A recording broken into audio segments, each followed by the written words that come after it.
all set. Gates open, they're up and racing. One Bahamas draws for your lead. Running Viral, Rababao Princess, Ideal View racing in third. Running alongside Core Duo, then by the rail Peep Sahara Knights, followed by Stormtrooper. Then comes number 5 Hakuna Matata, and trailing the group is Unica Champ as they race towards the last 600. One Bahamas, 5 men by about 4 lengths. Lovable Princess remains in second. Getting closer in third, Ideal View. Then comes Core Duo, Sahara Knights, and Stormtrooper.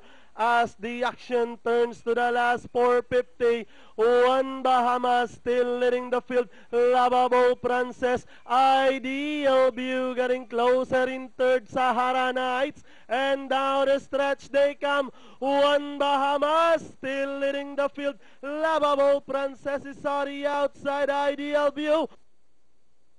Lovable Princess sorry outside, but One Bahamas doing it from start to finish. Second, Lovable Princess. Then comes Ideal View, Stormtrooper, Core Duo, Sahara Knights, Unica Champ, and Hakuna Matata.